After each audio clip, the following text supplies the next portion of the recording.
तुम्हारे कहने पर तुमको दोनों सेनाओं के बीच में लाना है। अब तुम देखो, इस धर्म युद्ध कुरुक्षेत्र में तुम्हें मारने के लिए और तुम्हारे लिए मरने के लिए कौन कौन आया है।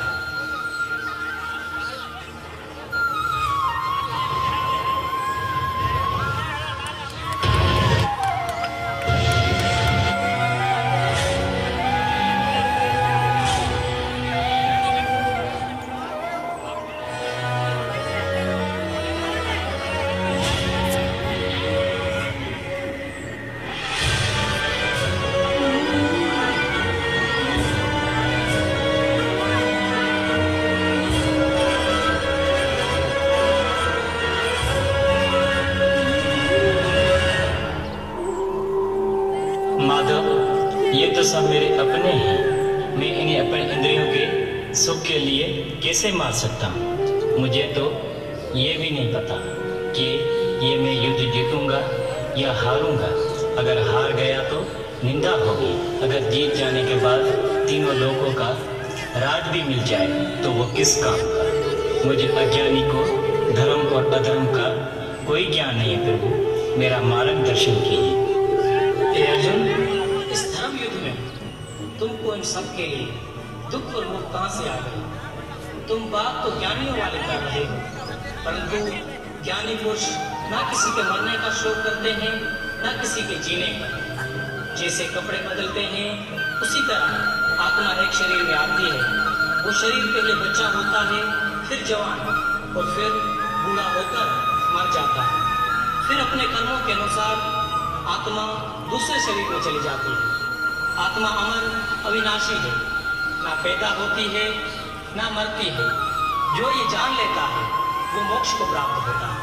हे माधव, मोक्ष को प्राप्त होने वालों के और क्या लक्षण होते हैं और स्थिर बुद्धि वाले कौन होते हैं। ये बात, जिसको किसी भी चीज की कामना ना हो, दुख सुख मित्रता दुश्मनी बुरा भला लाभ हानि मोह और अहंकार से जो दूर हो, जो इंद्रियों को वश में कर मुझ पार ब्रह्म में मन लगाकर फल की इच्छा त्याग कर कर्म करता हो, वो निसंदेह स्थिर बुद्धि वाला है और उसी को मोक्ष प्राप्ति होती है। हे माधव, कुछ लोग स्वयं को कर्म त्यागी सन्यासी कहते हैं।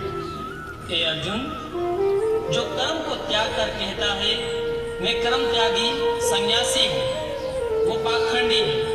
कोई भी जीव एक पल भी कर्मों से परे नहीं रह सकता। हे मधुसूदन, तो फिर कैसे पहचाने ये कौन पाखंडी है और कौन उत्तम है। जो सन्यासी का वेश करके बाहरी इंद्रियों को रोककर पद्मासन आदि लगाकर बैठ जाते हैं, परंतु मन में भोगों की कामना रखते हैं, वो पाखंडी है। और उत्तम वो है जो बाहरी इंद्रियों से सब कर्म करते हैं, परंतु मन मुझ में लगाते हैं, मेरा भजन करते हैं। इसलिए तुम भी मुझ में मन लगाकर अपना कर्म करो। तुम क्षत्रिय हो, युद्ध करना तुम्हारा धर्म है। कर्म त्यागने से कर्म का फल त्यागना श्रेष्ठ है। अर्जुन, मैं तीनों लोगों का स्वामी हूँ, फिर भी दूसरों के भले के लिए कर्म करता हूँ। हे प्रभु, मनुष्य की दुर्गति किस कर्म से होती है। जो मनुष्य अपने धर्म पर चलता है वो कभी दुर्गति को प्राप्त नहीं होता।